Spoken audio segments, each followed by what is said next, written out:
The sky was already the color of rust when Caleb took the wrong turn. He'd promised his mother he'd be home before dark. No wandering after sunset, she'd said, same as every year. But the shortcut through old Maynard's pumpkin field was faster than walking the road. The problem was, nobody had set foot there in 20 years. The field stretched like a black sea behind the ridge. Dead vines, broken fences, the smell of rotting earth. Caleb hopped the ditch, his sneakers sinking into the soft mud. The last of the October light glowed weak and copper on the horizon. He could see the faint trail cutting through the weeds, the same one the old farmer used to walk before he disappeared. He told himself it was fine. Everyone in town said the stories were just Halloween talk, that Maynard didn't vanish, he'd just run off. But when Caleb reached the center of the field, he saw the first pumpkin. It was sitting alone, round, unrotted, bright orange, its surface oddly clean. He crouched beside it, touching the stem. The skin was warm. A whisper of wind brushed through the stalks. Somewhere in the distance, a crow screamed. Caleb straightened up, squinting toward the tree line. And that's when he saw it, a faint orange light flickering deep among the vines. It was moving. At first, he thought it might be a flashlight. Some other kid sneaking around, maybe. But the way it drifted, slow, floating like it wasn't held by anyone, made his stomach twist. He hesitated, looking back toward the road. Then curiosity won. He started walking toward it. Every step made the ground softer, colder. The smell of damp earth filled his nose. When he passed another pumpkin, he noticed its carved face. Not cheerful like the ones on porches in town, but jagged, angry, and burned from the inside. The candle inside was still lit. He turned around. There were more now. Dozens.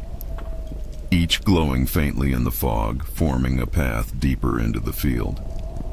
He almost called out, "Hello?"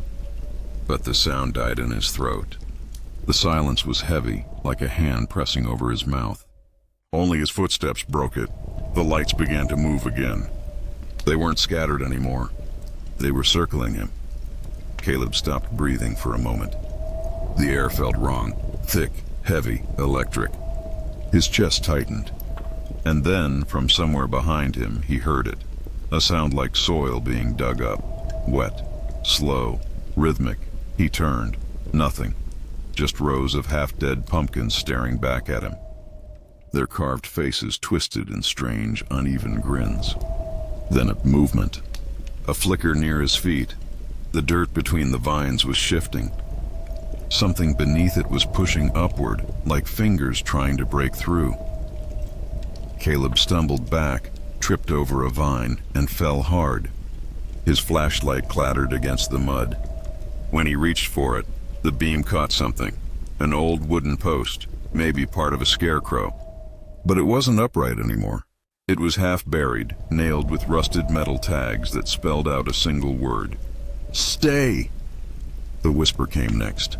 Low, breathless, like it was right behind his ear. Too late. Caleb spun around. The light flared. And in that second, every pumpkin in the field lit up at once, hundreds of faces burning orange through the fog, and in the center of them, standing knee-deep in vines, was the old farmer's lantern. Swinging slowly, back and forth, no one was holding it.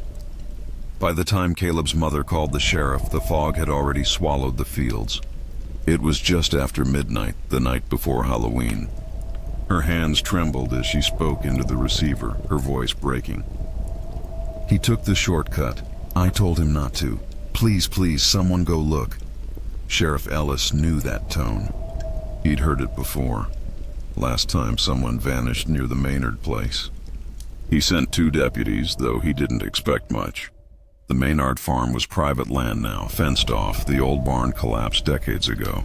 But there were always stories about that field, and every October someone claimed to see the lantern. The deputies parked at the edge of the property. Their headlights cut through the fog like dull knives. Beyond the ditch, the dead vines looked like veins crawling through the dirt. "Jesus," one of them muttered. "Smells like the whole place is rotting." "It's always smelled that way," Ellis said, stepping out. His boots sank an inch into the soil. He'd been a rookie the first time he came out here. Back then, they were looking for Old Man Maynard. They never found a body, only the burnt remains of hundreds of pumpkins. The local kids had a name for it: the harvest fire. Now, 20 years later, the ground felt the same. Wet, breathing. Ellis swept his flashlight in slow arcs. "Caleb," he called.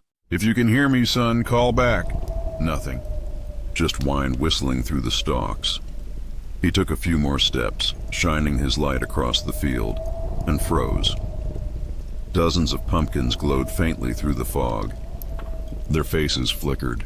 "Thought this place was abandoned," the deputy said. "It is." Ellis crouched beside one, running his thumb across its surface. The carving was fresh, clean.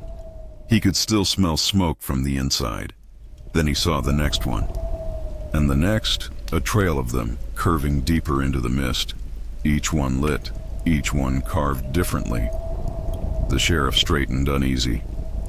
"Cut the lights," he whispered. When the headlights went out, the field came alive. Hundreds of small orange flames shimmered in the dark, forming a path. And far away, where the fog thickened into shadow, a lantern swung slowly from side to side. Caleb's mother, Lydia, waited by the fence. She saw the flashlights moving faintly through the mist and clutched the old crucifix she always wore. Her father used to tell her stories about the Maynard land, that the soil was cursed, that the old farmer had tried to grow pumpkins in grave soil, and the earth had taken him back. She'd laughed as a kid. Now she wasn't laughing. Her phone buzzed. It was Ellis. "Lydia, go home," he said. "We'll keep searching. I'm not leaving without him. It's not safe. He's my son." The line crackled, then died. Something moved in the fog ahead of her. A faint orange shimmer. She took a step forward, heart pounding. "Caleb?" No answer. Another step. The grass wet under her shoes. She saw the shape then. Small, hunched, clutching something that flickered. Her breath hitched. "Caleb, baby, it's me." The shape turned. It wasn't Caleb. It was a scarecrow, or what was left of one. Its head replaced by a burning pumpkin, eyes hollowed deep, mouth cut wide. The light inside was alive, shifting, like fireflies trapped in a jar. The smell of earth and smoke filled her lungs. And then, behind the scarecrow, she saw the lantern again, swinging back and forth. Closer now. She ran. Sheriff Ellis heard her scream. They found her at the edge of the ditch, shaking, covered in mud, whispering over and over. He was there. He was right there. And he looked at me. When they checked the field again, every pumpkin was dark. Every one of them cold, except for one, sitting where her footprints ended. Inside it, a single candle still burned, small, steady, and blue. On the side of the pumpkin, carved into the skin with a steady hand, were two words: "He's home." The morning of Halloween came gray and silent. The sheriff's office was still lit from the night before, half the deputies asleep in their chairs. Lydia sat at the window, her hands wrapped around a paper cup of coffee gone cold. Outside, fog rolled off the fields in waves. No one had found Caleb. No footprints beyond the ditch. No signs of struggle. Just that one carved pumpkin. Ellis came in quietly, hat in hand. He looked older than usual, the kind of tired that settles into your bones. "We're still looking, Lydia," he said. "He's not out there anymore," she whispered. "Then where is he?" "You wouldn't believe me if I told you." She looked up then, her eyes glassy. "He came home." Ellis frowned. "What?" She nodded slowly. "Last night, I heard him knocking on the back door. The way he always does, 3 times, quick, then once more. I opened it, but... Her voice trailed off. It wasn't him. He waited. She didn't go on. That evening, the town prepared for the Halloween parade, the same one they'd held every year since the Maynard farm burned down. Kids in costumes, paper pumpkins on porches, cider stalls at the square. Normal, cheerful things meant to make people forget what the land out there was. But this year, fewer lights were on. People whispered about the boy who'd gone missing, about the strange glow seen near the fields again. At dusk, Lydia's house stayed dark. Inside, she sat on the floor beside the back door. Her crucifix lay broken beside her. She'd been listening for that knock all day. The silence felt heavy, almost watchful. Then, just before midnight, 3 knocks. Quick, then one more. Her breath caught. She rose slowly. Caleb. Nothing. She pressed her ear to the wood. Something was breathing on the other side. Across town, Sheriff Ellis parked by the field again. The fog was thicker tonight, the air colder. He walked with his flashlight low, careful not to trip over the tangled vines. When he reached the center, he stopped. The pumpkins were back, hundreds of them, all glowing faintly. He whispered a curse, heart pounding. Then he noticed they weren't random this time. They were arranged in circles, neat and deliberate, like graves. He walked closer. Each pumpkin had a name carved into it. Sarah Maynard, Tom Ellis, Henry Wells, and dozens more. Then he saw the newest one. The name was fresh, the letters still wet. Caleb Morganthie candle inside flickered. He crouched down. The air around the pumpkin was warm. He reached out and stopped. From inside something moved. Not flame, something shifting, slow and wet, pressing against the thin orange skin. A small voice came from inside the pumpkin, muffled, hoarse. "Sheriff, help me." Ellis stumbled back, bile rising in his throat. The voice was unmistakable. Caleb. He turned toward his radio, hands shaking. Before he could speak, the ground trembled.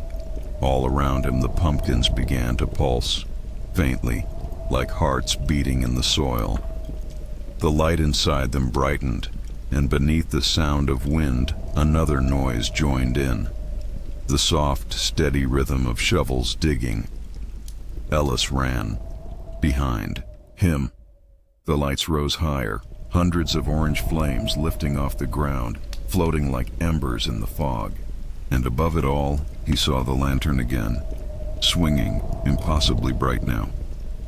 But this time, there was someone holding it. A tall figure, hat brim low, coat black with soil. The outline of a man who hadn't been seen in 20 years, old Farmer Maynard. The lantern tilted. The light hit Ellis's face, and he saw that Maynard's eyes were hollow sockets, filled with the same flickering glow as the pumpkins. The sheriff's scream echoed across the field, swallowed by the fog. In town, Lydia stood at her door, hand on the knob. She could smell smoke, the faint scent of burning pumpkins. Then softly a child's voice through the door. "Mom, I'm cold." Her hand trembled. She turned the handle. The door opened onto blackness. Inside the dark, a faint orange glow, and a boy's face, carved and flickering. The morning after Halloween, Ashfield was quiet again. No one spoke about the missing sheriff or the boy who had vanished. The fog lingered heavy over the roads, and every porch light in town burned through the day, no one daring to turn them off. At Lydia Morgan's house, the curtains stayed drawn. She hadn't slept. She sat in her kitchen, staring at a pumpkin that someone had left on her windowsill overnight. It was small, perfectly round, and uncarved. A single candle burned inside, even though there was no opening for it. Every few minutes, the flame inside would flutter, as if reacting to something unseen. Lydia didn't move.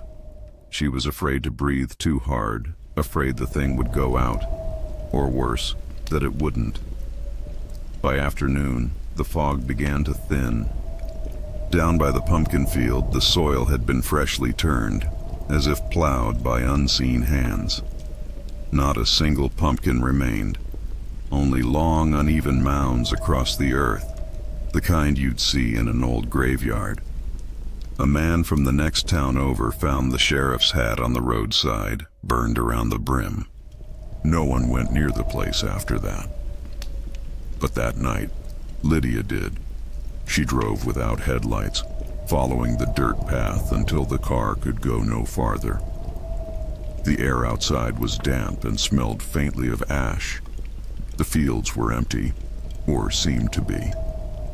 She carried the pumpkin from her windowsill, still burning from inside. She walked for what felt like hours, guided only by the light in her hands. Then she saw it, the old scarecrow post that marked the center of Maynard's field. It was empty. The old straw man was gone. Lydia knelt and placed the pumpkin at the base. Her breath showed white in the cold air. "Caleb," she whispered, "I'm here." No sound. Then softly, a child's laughter. Faint, far away. She turned, eyes wide. "Caleb?" The sound came again. Closer now. The voice she knew, but hollow, echoing. "You came back." She froze. "Where are you?" "Right here, Mom." Her hands trembled. The light inside the pumpkin began to flicker faster, brighter, until she could barely see.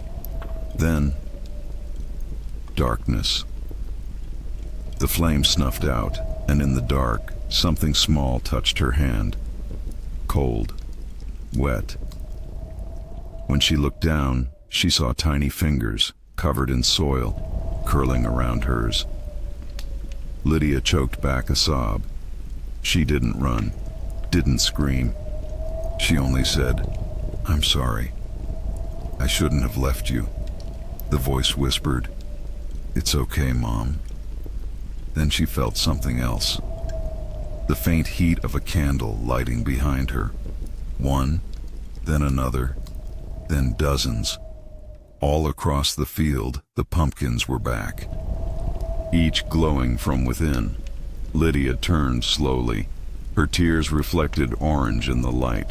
The shapes were moving now, faint outlines, small and childlike, walking between the rows. Shadows of children, dozens of them, their faces carved in flickering smiles. She heard them whisper together, voices overlapping. "It's harvest time again. Stay with us. The light keeps us warm." And in the center, holding a lantern that burned brighter than the rest, stood Farmer Maynard. He raised the light slowly, like a priest offering a blessing. "Every harvest needs its keeper," he said. "And you, Lydia, came back to tend the field." She stared at him through her tears. "Where's my son?" "He's here," Maynard said. "He never left." He pointed at the pumpkin she'd carried, now split open, hollow, with a faint, smiling face carved from the inside out. The candle within flickered once. Then again, a whisper came from inside. "Don't cry, Mom. I'm not cold anymore." Lydia knelt beside it. The light of the candle reflected in her eyes, two orange flames. When the sun rose, the field was empty again. Only one new pumpkin sat at the edge of the road, perfectly carved, still glowing faintly. On its face was a single name, Lydia Morganby.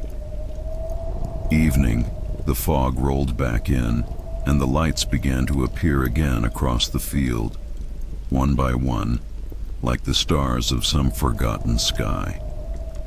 And for those driving past Ashfield on Halloween night, if they looked out across the dark hills, they swore they could see a woman's shadow walking the rows, a lantern in her hand, and hundreds of children following close behind,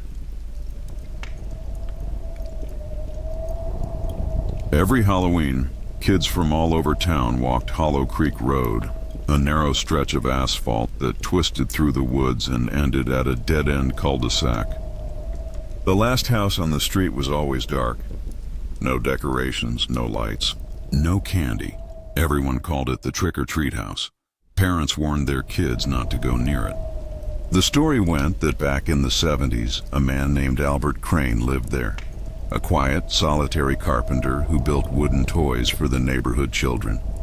One Halloween, he invited a few of them inside. They never came out. The house burned that night. Only Crane's body was found, or what was left of it. For 50 years, the place had sat rotting, fenced off by the city, hidden behind maple trees that had grown wild and tall. But every October, people swore they saw lights in the windows. Faint orange flickers, like candles or jack-o'-lanterns. That Halloween, Evan Porter, his wife Julia, and their 12-year-old daughter Maddie moved into the neighborhood. They didn't know the story. They were just trying to start over. Evan was an out-of-work contractor. Julia, a nurse working double shifts. Maddie, quiet, artistic, still mourning her grandmother's recent death, had spent the first week sketching pumpkins and houses in her notebook. When she came home from school on October 29th, she told her parents, "There's a house at the end of the street that still has Halloween lights. No one lives there, but the lights are on." Evan frowned. "Maybe someone's fixing the place up," but Julia shook her head. "No one bought that property. It's condemned." Maddie shrugged. "Then who puts out the pumpkins?" Neither of them had an answer. 2 nights later, on Halloween, the neighborhood came alive. Porch lights glowing, fake cobwebs draped over railings, the air thick with fog from cheap machines. Maddie dressed as a black cat. She carried her plastic pumpkin bucket and walked with her friend Olivia, a year older, bolder, and full of bad ideas. As they made their way down Hollow Creek Road, Olivia said, "We're going to the last house." Maddie hesitated. "People say it's haunted," Olivia smirked. "That's the point." By the time they reached the end of the street, the air had turned cold. The other kids were far behind them. The trees here were thicker, the shadows heavier. The old Crane house loomed at the edge of the woods, its windows boarded, its porch sagging. But there were jack-o'-lanterns on the steps. Dozens of them, each carved with perfect faces, each glowing softly. A crooked wooden sign leaned against the fence. In faded black paint, the words, "Trick-or-treaters welcome." Olivia grinned. "See? Not so bad." She pushed open the gate. It screeched. The smell hit them first. Wood smoke and damp earth. Then Maddie noticed something strange. The pumpkins were warm. She could feel it radiating off them like body heat. "Let's go," she whispered. But Olivia was already at the door, knocking. "Trick or treat." The knock echoed. No answer. Then from inside came the faint sound of footsteps, slow, dragging. Olivia laughed nervously. "Guess somebody's home." The door opened just enough for them to see a hand. Long fingers, skin the color of wax, holding out 2 small wooden toys, a cat and a pumpkin. Olivia reached for hers. "Cool. Thanks, mister." But the door slammed shut. They stood there frozen. Then the pumpkins on the porch began to flicker, one by one, until only a single one remained lit, the one nearest Maddie's feet. It had her name carved into it. Maddie dropped her candy bucket. "Olivia, let's go!" But when she turned, Olivia was staring at something in the yard, a small figure standing among the trees. It looked like a scarecrow dressed in a child's Halloween costume.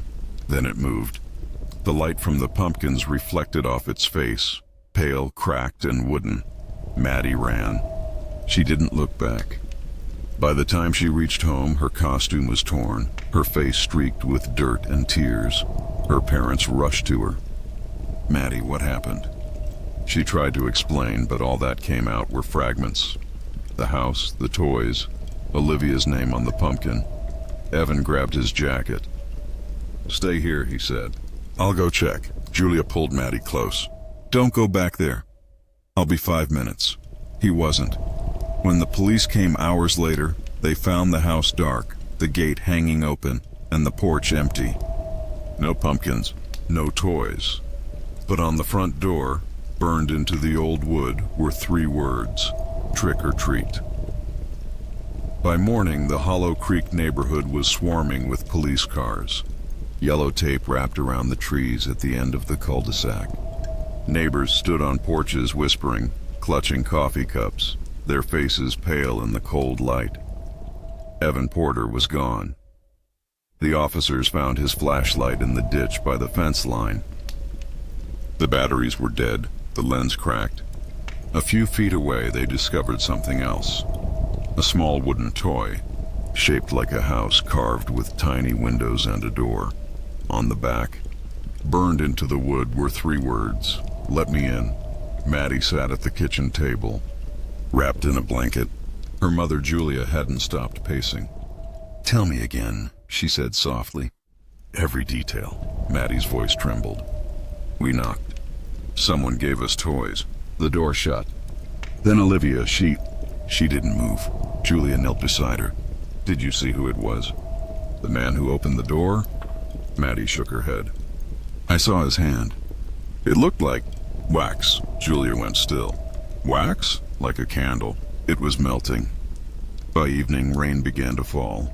The police had left, promising to resume their search in the morning. Julia stood by the window, staring toward the end of the street. Through the mist, she could still see the faint shape of the old house between the trees. Then something caught her eye, a single orange glow on the porch. A pumpkin? It hadn't been there an hour ago. Her phone buzzed. A text, unknown number. "Come back for him." The message repeated 3 times, each one sent a minute apart. Julia's throat tightened. She called the number. It rang once, then cut off. Later that night, Maddie woke to a sound outside her window. Tap, tap, tap. She sat up, heart pounding. The glass was fogged. She reached out, wiped it with her sleeve. Something was written in the condensation, "Trick or treat," and beneath it, a small shape pressed against the pane. A wooden hand. Maddie screamed. Julia burst into the room, flipping on the light. Nothing. The window was empty. But when Julia looked down, she saw something lying on the floor, a small wooden toy cat. The same one Maddie had been given on the porch. Only now its eyes had been carved open. The next day, Julia took Maddie to stay with a neighbor, an older woman named Mrs. Dunn, who'd lived on Hollow Creek for 40 years. The woman listened quietly as Julia tried to explain what was happening. When Julia finished, Mrs. Dunn said softly, "I told them not to build on that land." Julia frowned. "Why?" "Because that house was never just a house. It was a workshop. A workshop." Mrs. Dunn nodded. Albert Crane made toys. Dolls mostly. Said he wanted to make friends for the lonely children. My brother was one of the kids who used to play there. He told me Crane was building something new the year it burned down. A toy that could talk back. Julia felt her stomach twist. "You mean alive?" Mrs. Dunn looked out the window. "All I know is, after the fire, they found little handprints in the soot. Not his, not human." That night, Julia couldn't sleep. She kept thinking about the message. Come back for him. At 3:17 a.m., she grabbed her keys and drove. The road was slick with rain, the trees whispering as the wind passed through them. When she reached the end of Hollow Creek, the police tape was gone. The gate was open. The porch lights flickered to life as she stepped out of the car. Dozens of pumpkins lined the steps again, their carved faces grinning. Julia whispered, "Evan?" The front door creaked open by itself. Inside, the air was thick and warm, like the inside of a kiln. The smell of varnish and rot filled her nose. The hallway walls were lined with shelves, each holding wooden dolls, toys, and carvings. At first, she thought they were decorations. Then she saw the eyes. Every doll's eyes were open, glassy, wet, moving. A whisper came from the far end of the hall. "You came back." Julia turned toward the sound. A figure stood in the doorway, tall and stiff. It was a man, or something wearing the shape of one. Its skin pale and cracked, its joints stiff like hinges. Albert Crane. His mouth opened slowly. "You left the light on." Julia backed away. "Where's my husband?" He tilted his head. "He's home." Behind him, the floorboards creaked. Dozens of small figures stepped into view. Children, their faces pale wood, eyes shining faintly. Each of them held a toy. Each whispered, "Trick or treat." Julia turned to run, but the front door was gone. In its place stood a new carving. Fresh wood, still wet. It was her hand pressed to the wood, but it was warm, like skin. From behind it came a muffled voice. "Julia!" "Help me." It was Evan's voice. She pounded on the door, screaming his name. Then from behind her, the dolls began to hum, soft, childish voices singing a broken Halloween rhyme. "Knock 3 times and you'll be found. Once for joy and twice for sound. When you open, step inside. Now you're part of where we hide." The floorboards split open beneath her, and the house swallowed her whole. 2 days passed. Julia Porter and her husband were both missing, and Hollow Creek had gone quiet. Neighbors said they heard strange noises at night, knocking sounds, faint laughter, the scrape of wood on wood. One man swore he saw lights moving behind the boarded windows of the Crane house.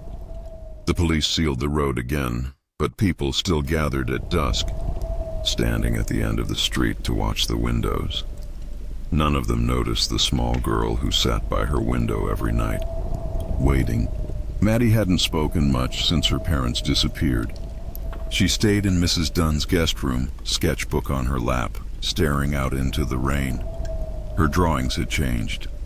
Where she used to draw pumpkins and trees, she now drew houses, dozens of them, each one with faces in the windows.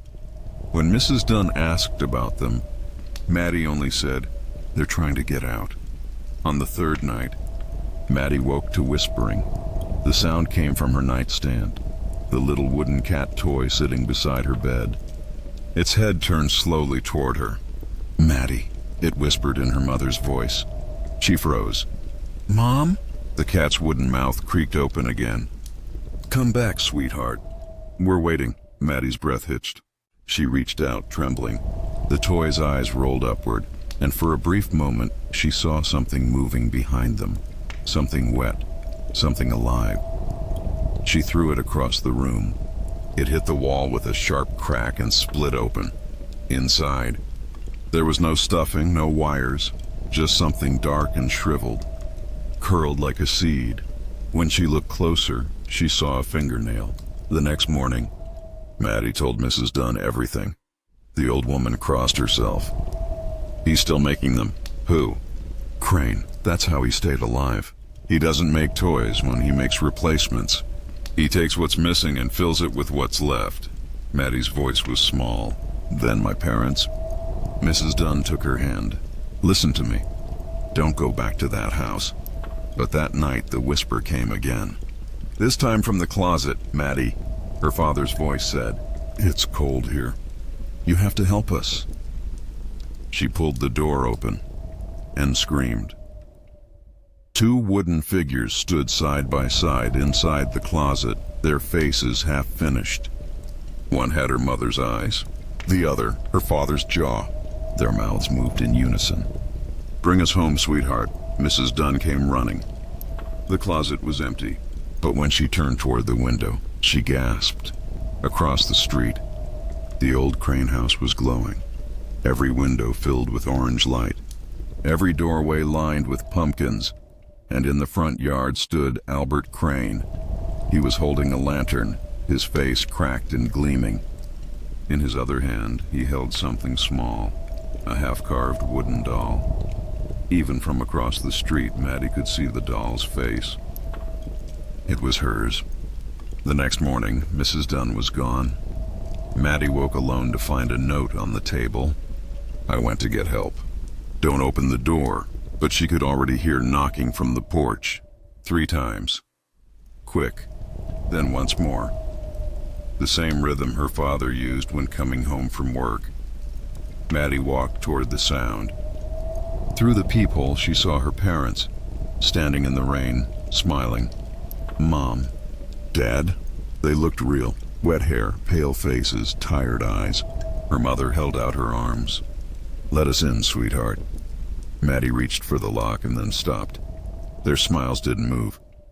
Their eyes were painted, and as she watched, their skin began to split, cracking like varnish under heat. Beneath it was wood, perfectly carved wood.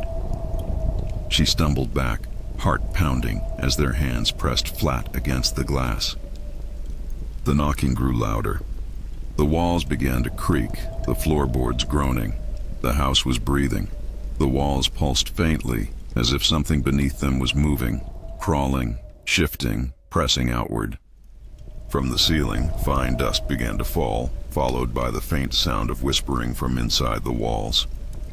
You belong here, Maddie. Every house needs its family. The wooden cat lay on the floor where she'd thrown it. Its eyes flickered again, and for a moment, she thought she saw her own reflection inside them, staring back, smaller, wooden. Maddie screamed and ran from the house, barefoot and crying. She didn't stop until she reached the cul-de-sac. The Crane house stood there waiting, every window glowing. As she stepped onto the porch, the pumpkins began to light one by one, leading her to the door. The last one was carved with her name again. Maddie. Her mother's voice whispered from inside. We saved a room for you. When the police came the next morning, they found the door wide open. The house was empty.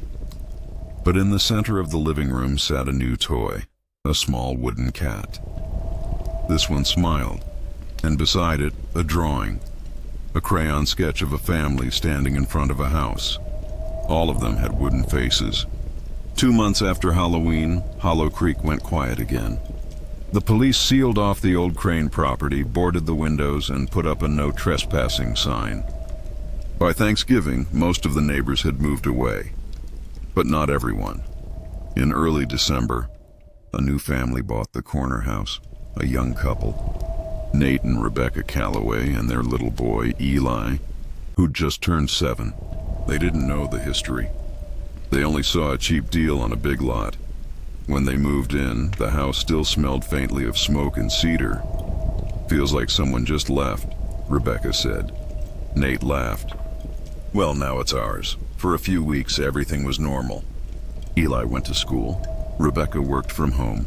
Nate started repairing the porch. Then small things began to happen.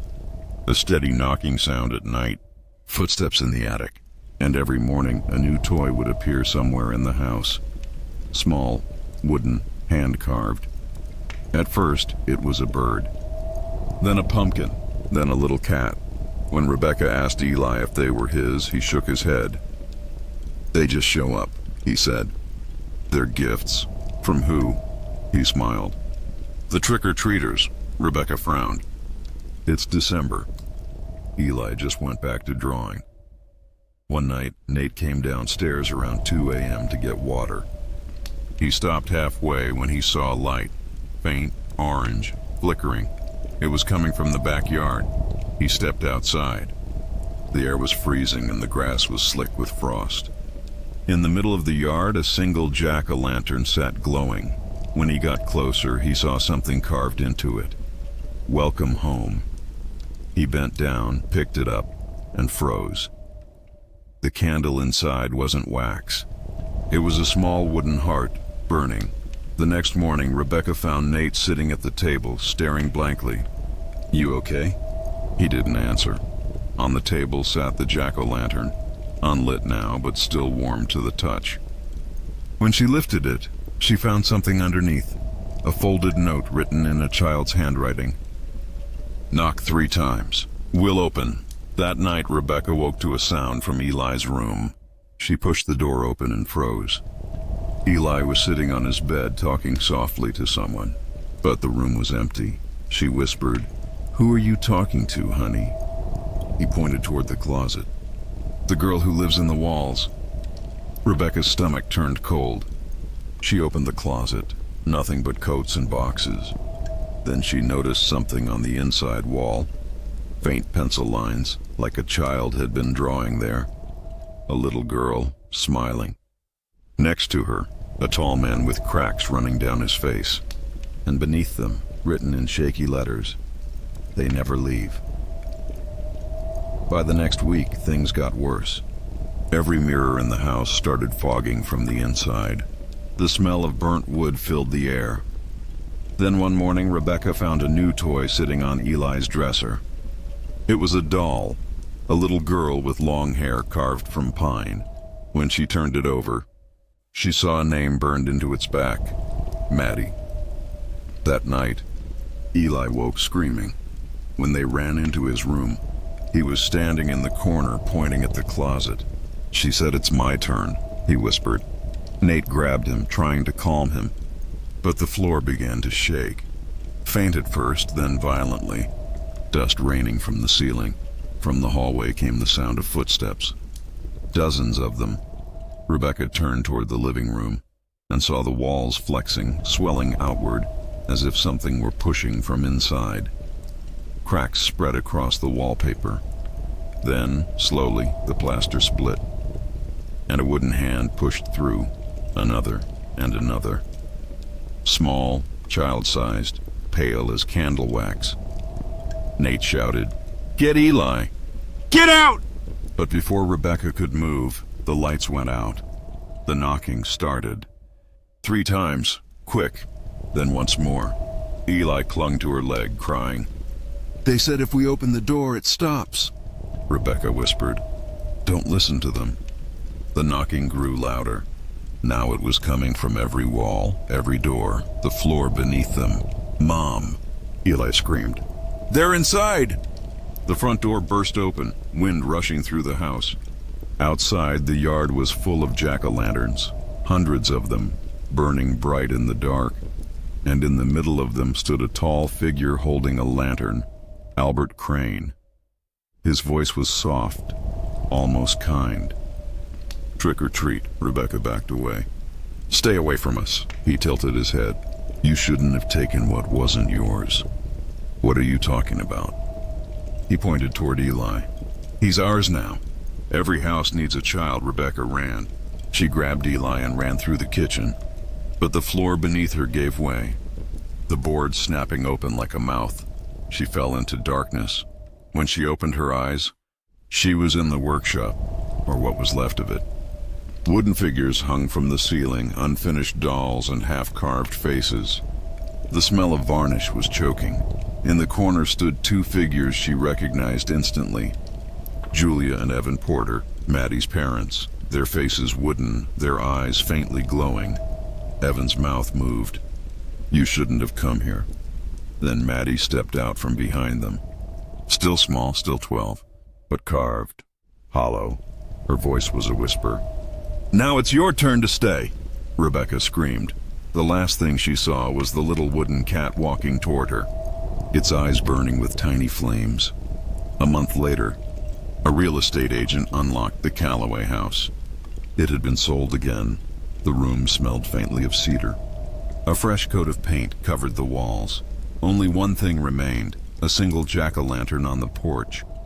Unlit, its face carved into a perfect smile. Inside its mouth, in small, precise letters, "Welcome home."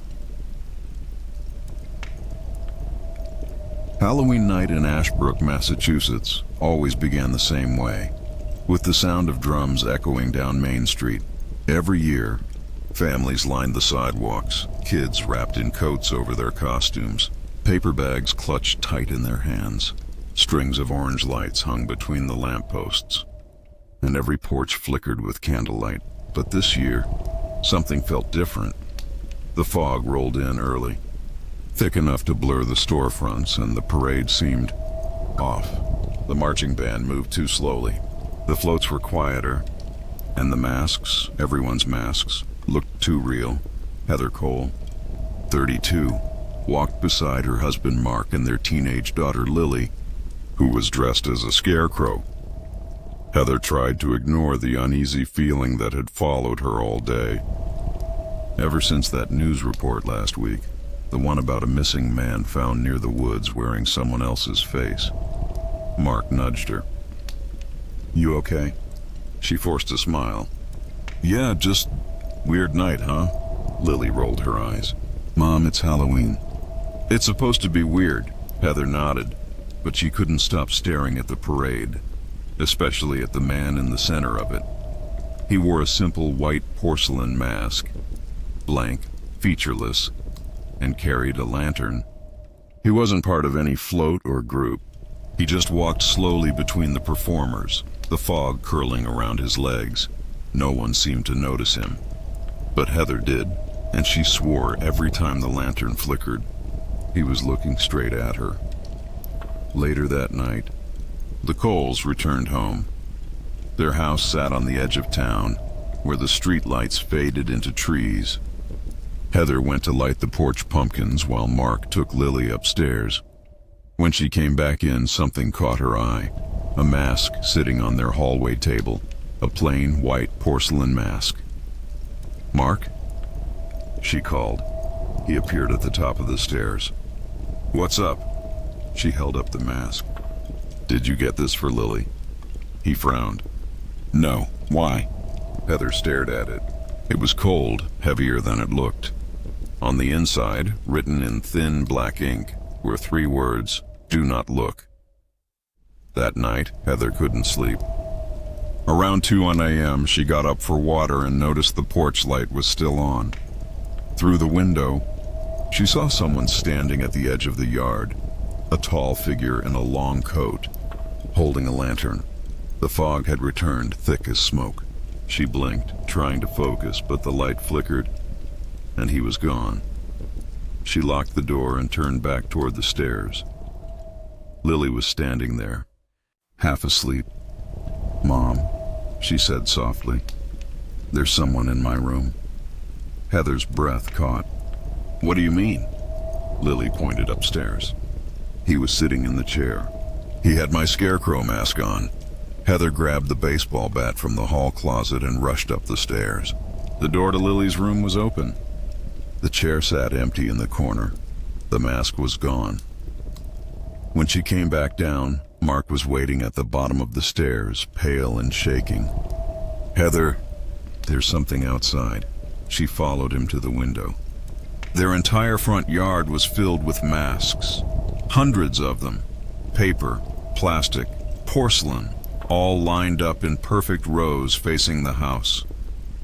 Each one staring straight at the window. Mark whispered, "Where the hell did they come from?" Then one of the masks tilted, slowly, not from the wind, from something wearing it. They backed away, and that's when the knocking started. 3 times, slow, heavy. Then a voice through the door. "Trick or treat." Heather froze. "Who's there?" "The parade's not over yet." The next morning, Ashbrook woke to the sound of sirens. Sheriff Daniels stood in front of the Cole house, coffee in one hand, notebook in the other. Behind him, officers roped off the yard, collecting the masks one by one. There were exactly 237, all arranged in rows, all facing the same direction. And not a single footprint in the frost-covered grass. Heather watched from the porch, her arms folded tight against the cold. "Someone's idea of a prank," Daniels muttered. "Halloween hangover, maybe." "They were moving," Heather said quietly. The sheriff raised an eyebrow. "Moving?" She nodded. "I saw one turn. Looked straight at me," he sighed. "You've been through a scare, Mrs. Cole. Let's just check the masks," she cut in. "Check under them." Daniels hesitated, then called to a deputy. "Flip a few of those things." The deputy lifted one, then another, then another. On the inside of each, written in faint black ink, were names. Real names. Heather stepped closer. "What does that say?" The sheriff squinted. "Looks like L. McCarthy." Heather's stomach dropped. That was Lydia McCarthy, her old neighbor. She'd gone missing last winter. By noon, the news spread through Ashbrook. People whispered about the mask field, about the names found inside. Heather spent the day sitting in her living room, the porcelain mask from last night resting on the coffee table in front of her. The words "do not look" seemed darker now, almost burned into the surface. That evening, as Mark drove Lily to her friend's house, Heather stayed behind. She couldn't shake the feeling that someone was watching the house. The fog rolled in again, thicker than before. By 9:02, she noticed the porch light flickering, on, off, on again, slow and rhythmic, like a signal. Then, from the hallway came a soft scraping sound. She turned. The mask was gone. Heather followed the noise upstairs. It was coming from the attic hatch above the hallway. She climbed the ladder slowly, flashlight trembling in her hand. The beam caught movement, something pale shifting in the dark. She raised the light. Hundreds of faces stared back at her. Masks, hanging from the rafters, nailed to beams, propped against boxes. Each one perfectly lifelike, not plastic, not paper, skin-like. The air reeked of glue and rot. In the corner sat a workbench. On it, tools, knives, scalpels, a jar of something thick and red, and a photo taped to the wall. The photo showed last night's Halloween parade. A blur of people in masks, and in the center, holding a lantern, the same masked man Heather saw. Beneath the photo, written in uneven ink, "Every face must be worn." Heather backed toward the hatch. Then something behind her shifted, a whisper, a voice so close she could feel the breath on her neck. "You shouldn't have looked." She spun around. Nothing there. The light flickered. One of the masks twitched. Then another, and another. The sound filled the attic. Soft, rubbery rustles as the masks began to move, tightening against the nails, turning toward her. Heather screamed and dropped the flashlight. The beam rolled across the floor, stopping on a figure standing in the corner. Tall. Coat dark with damp. Lantern in hand. The same figure from the parade, the man with the mask. When she woke, the attic was empty. The masks were gone. She stumbled downstairs, dizzy, trying to call Mark, but her phone was dead. Then she saw it. On the kitchen table, a new mask. Porcelain, perfectly smooth. But this time, the words inside were different. For Heather, the next day, she went to the sheriff's office. Daniel stared at her with tired eyes. "Ma'am, you've got to calm down." "I'm telling you," Heather said, voice shaking. "He's taking people. He's using their faces." "Who?" "The man from the parade." Daniels rubbed his temple. "That parade's been going for 100 years. There's no one." Heather slammed the mask down on his desk. "Then explain this." He picked it up, frowning. "This is porcelain. It wasn't when I found it." "What do you mean?" "It was warm." Daniels frowned deeper, but before he could respond, a deputy entered the room, pale as paper. "Sheriff," he said, "you need to see this." They followed him to the evidence room. Rows of labeled boxes lined the shelves, masks from the coal yard, sealed in plastic bags. One of the bags was moving. The deputy pointed. "That one started about an hour ago." Inside, the porcelain mask flexed, as if something underneath was breathing. Heather stepped closer. "Open it." "Ma'am, Open it." Daniels reluctantly unzipped the bag. The mask's surface rippled, tiny cracks spreading like veins. Then from the inside, a faint whisper. "Heather?" She stumbled back, her throat tight. "That's Mark's voice." "Ma'am, your husband's fine." Her phone buzzed in her pocket. "Unknown number," she answered. "Mark, Heather, don't come home." The line went dead. That night she drove home anyway. The fog was thicker than she'd ever seen it. When she pulled into the driveway, she noticed the front door was open. The house was dark except for a faint glow upstairs. She climbed the steps, calling softly, "Mark?" The glow came from Lily's room. She pushed the door open and froze. Lily was sitting on her bed wearing the porcelain mask. Mark stood beside her, holding another one in his hands. "Heather," he said calmly. "It's okay now. What are you doing?" "She's safe," he said. "He just wants us to join the parade." Heather backed toward the hall. "Where's Lily's mask from?" Mark smiled, but the movement wasn't right. His skin shifted slightly, like something loose beneath it. Then in one slow motion, he reached up and peeled it away. Heather screamed. Underneath wasn't bone or blood, just blank porcelain. The man from the parade stared at her through the hollow eyes. Every face must be worn. In the gray light of morning, Heather Cole drove out of Ashbrook. The fog stretched across the fields like ash, and behind her, the church bell rang, though no service had been called. She didn't remember sleeping. She barely remembered driving. Only that voice. Every face must be worn. She parked in front of the Ashbrook Historical Society, an old brick building with black shutters and peeling white trim. The sign out front swayed in the wind, its letters half faded. Inside, the place was empty except for Mrs. Arden, the town's historian, a frail woman in her 70s with ink-stained fingers and tired, glassy eyes. Heather slammed a folder on the counter. "Tell me about the parade." Mrs. Arden blinked. "The harvest parade?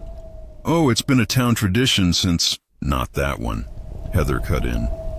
"The Halloween parade. The masks. The man with the lantern."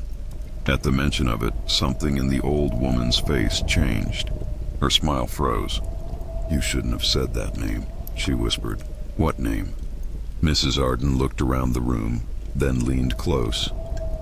"The Lantern Man."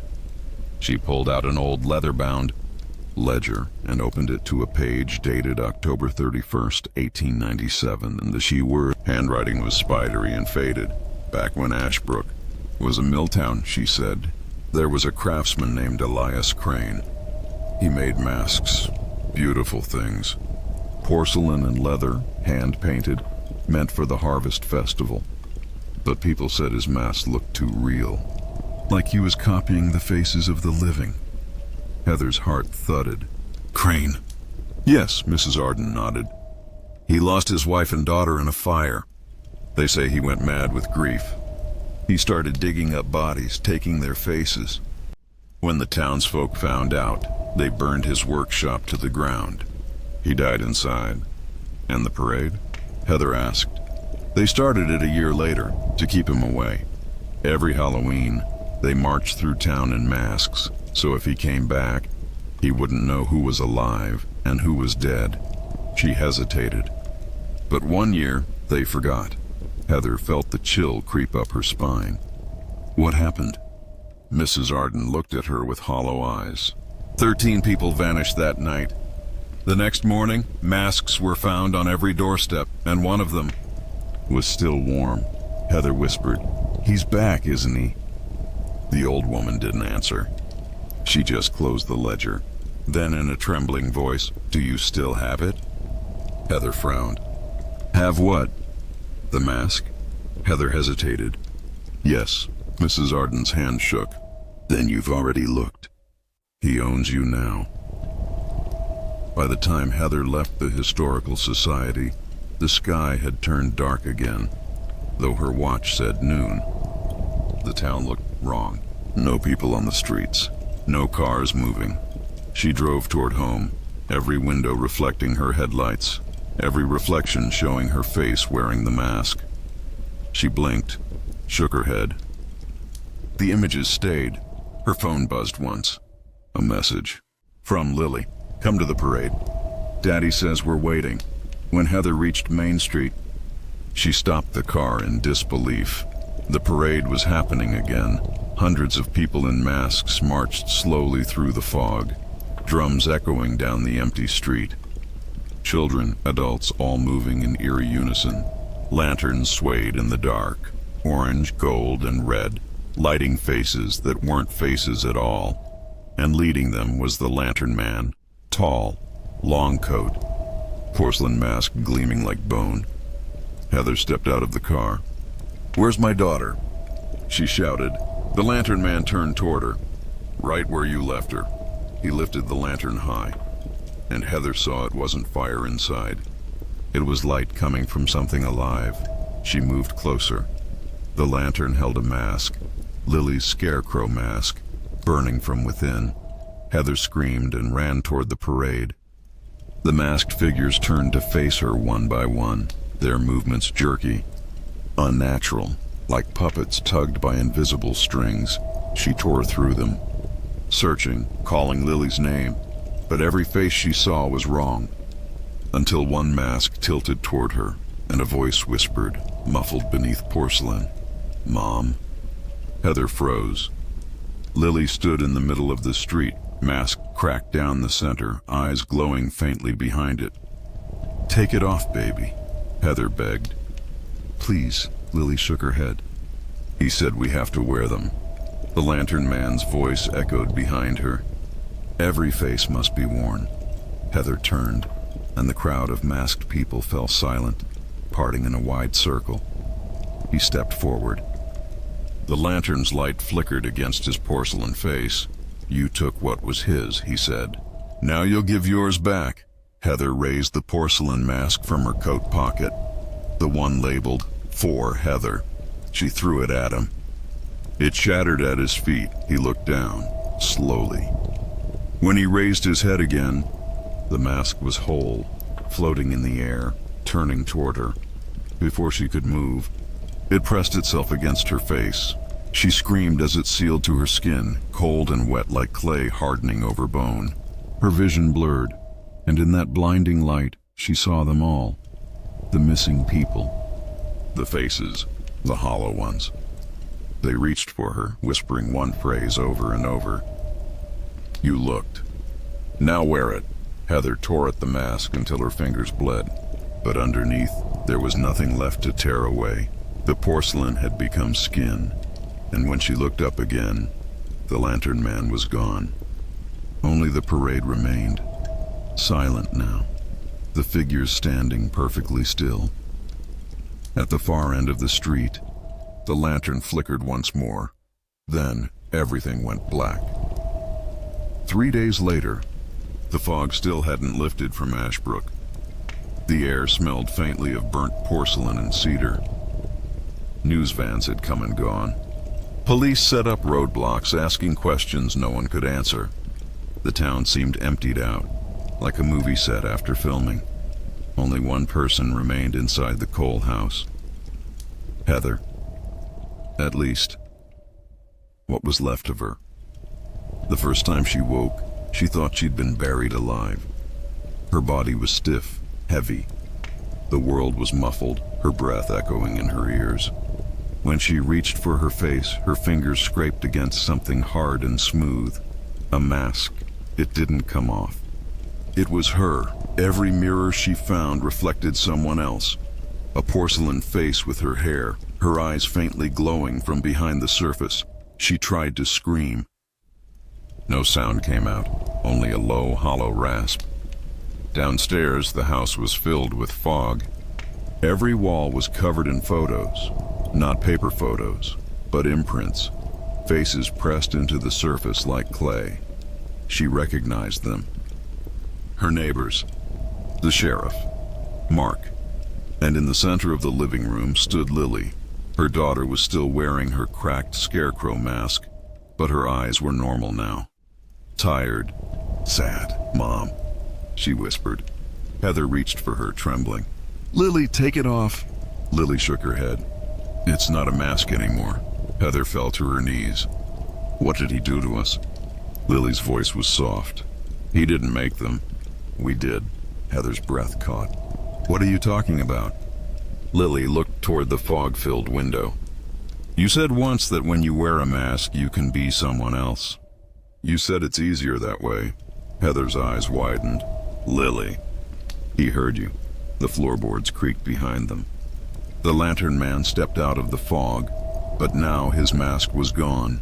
His face, pale, thin, almost translucent, looked like wax melting under candlelight. His eyes were hollow pits of gold. He spoke softly, almost kindly. "You made me, Heather." She shook her head violently. "No, you all did. Every year you hide behind faces, pretend to be good, kind, decent.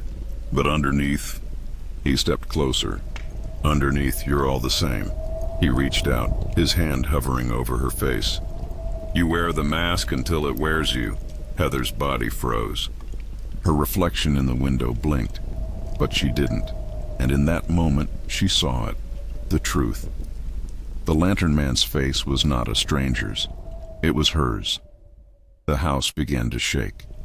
The walls pulsed like breathing skin. Outside, the parade started again.